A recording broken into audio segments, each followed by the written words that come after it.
पिछले एपिसोड में हमने देखा कि सुयांग उस लड़के के साथ मौजूद 3 एल्डर्स को पलक झपक के ही मार देता है, जो देखकर एक एल्डर और वह लड़का काफी ज्यादा डर जाते हैं और उस जगह से भागने लगते हैं।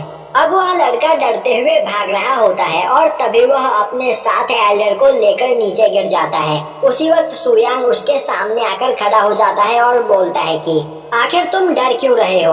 तुमने बिल्कुल सही कहा था, मैं अभी बस क्यूआई रिफाइनिंग रैलम पर ही हूँ। तभी वह लड़का सुयांग के सामने झुककर उससे माफी मांगने लगता है और बोलता है कि हमसे यहाँ पर गलती हो गई, तो प्लीज हमें आप यहाँ से जाने दो।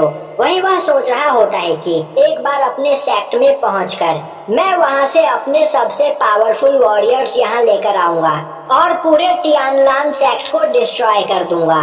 तभी सुयांग बोलता है, तो तुम बोल रहे हो कि अगर आज मैं यहाँ पर तुम्हें जिंदा छोड़ दूं, तो तुम हमारे टियानलान सेक्ट के बारे में भूल जाओगे और इस जगह पर कभी नहीं आओगे। वह लड़का हाँ में जवाब देता हुआ बोलता है, अगर तुम मुझे जिंदा छोड़ दो तो इस जगह पर सब कुछ खत्म हो जाएगा, पर अगर तुमने मुझे यहाँ पर मार दिया तो मेरे फादर अपने सबसे पावरफुल वॉरियर्स के साथ इस जगह पर आकर टियानलान सेक्ट को पूरी तरीके से डिस्ट्रॉय कर देंगे और इसके सभी डिसाइपल्स को भी मार देंगे। सुयांग बोलता है, कोई बात नहीं, तुम्हें मारने के बाद मैं तुम्हारे फादर को भी ठिकाने लगा दूंगा।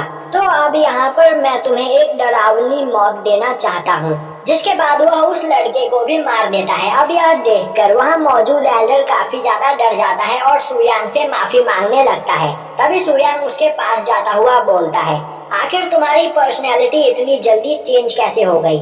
थोड़ी देर पहले तो तुम बहुत बकवास कर रहे थे। अब हमें दिखाया जाता है कि टियानलान सेक्ट में एक जगह पर सभी डिसाइपल्स ट्रेनिंग कर रहे होते हैं। तभी वहाँ पर आसमान का कलर चेंज हो जाता है और अब आसमान से एक काफी खतरनाक लाइटनिंग स्ट्राइक उन सभी डिसाइपल पर होती है, जिससे वह सभी लोग काफी बुरी तरीके से घायल हो जाते हैं। और यह लाइटनिंग स्ट्राइक एक पर्सन ने किया होता है और यह पर्सन कोई और नहीं बल्कि उस लड़के का फादर होता है, जो अपने सबसे पावरफुल वॉरियर्स के साथ अपने बेटे की मौत का बदला लेने के लिए टियानलान सेक्ट में आया हुआ होता है। अब सुयांग उसे देखता हुआ बोलता है, तो क्या तुम ही यूसान सेक्ट के हेड हो?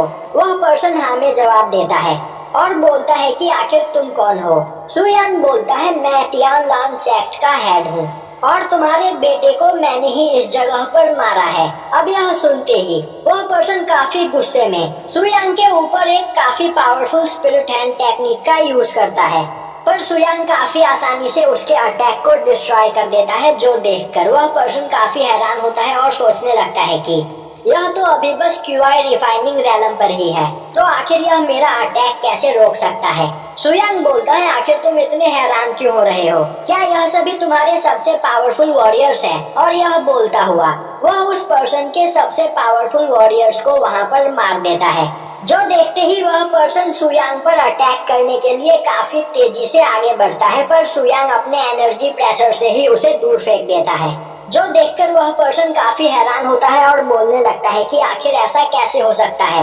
आखिर तुम अभी किस लेवल पर मौजूद हो? सुयांग बोलता है, मैं तो अभी बस क्यूआई रिफाइनिंग रैलम पर ही हूँ।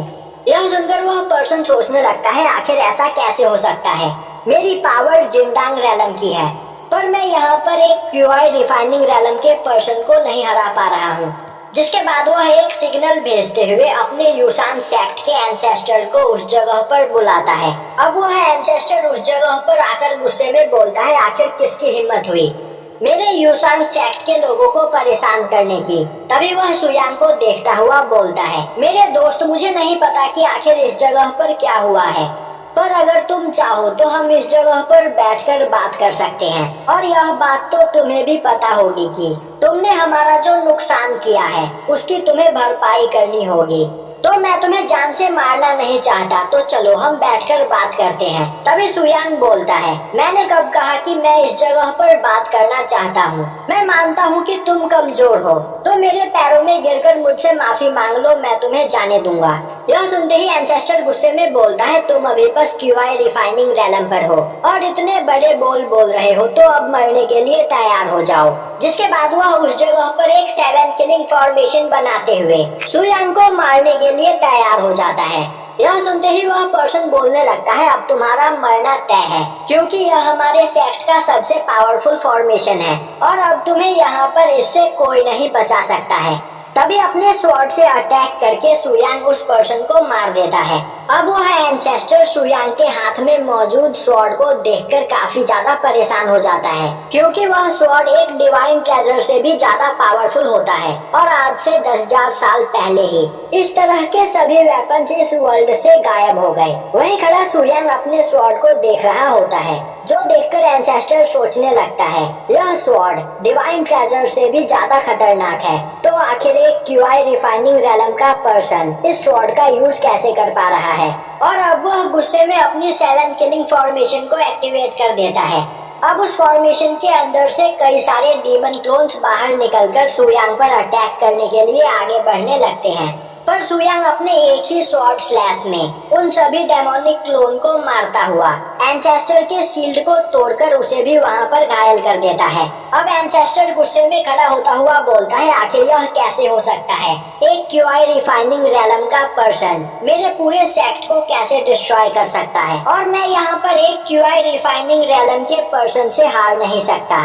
जिसके बाद वह एक पोर्टल को खोलकर उस पोर्टल के अंदर से एक ड्रैगन को बाहर निकालता है और हंसता हुआ बोलता है कि यह middle grade high level spirit beast है और यह बीस्ट इतना पावरफुल है कि कोई युआन यिंग रेलम का पर्सन भी इसे नहीं हरा सकता है, तो अब मरने के लिए तैयार हो जाओ। वहीं उस ड्रैगन को देखकर सुयांग सोच रहा होता है, क्या यहाँ पर युआन सेक्ट ने खुद को प्रोटेक्ट करने के लिए इस छोटे से सांप को पाल रखा है। तभी वह ड्रैगन सुयांग पर अटैक करने के लिए आगे बढ़ता है, पर सुयांग अपने एक ही अटैक में उस ड्रैगन के छोटे छोटे टुकड़े कर देता है। वहीं सुयांग के अटैक से एंसेस्टर भी उस जगह पर मारा जाता है और मरते हुए वह बोलता है कि वह पिछले 10,000 सालों से इस जगह पर ट्रेनिंग कर रहा है, तो आखिर वह एक क्यूआई रिफाइनिंग रेलम के पर्सन से कैसे हार गया। वहीं खड़ा सुयांग सोच रहा होता है, यह ड्रैगन देखने में तो अच्छा लग रहा है, तो क्या मुझे इसे पकाकर खाना चाहिए। तभी उस जगह पर वह लड़की भागते हुए आती है और बोलती है कि सीनियर, मैं हमारी मदद के लिए यहाँ पर लोगों को लेकर आई हूँ। और अब वह उस जगह की हालत देखकर काफी ज्यादा हैरान होती है। वहीं सुयांग बोल रहा होता है, मेरे यहाँ से जाने से पहले मेरा सेक्ट दुनिया का सबसे पावरफुल सेक्ट हुआ करता था, पर अब इसकी यह हालत हो गई है। कोई बात नहीं, मैं सुयांग अपने इस सेक्ट को दोबारा से दुनिया का नंबर 1 सेक्ट बनाऊंगा।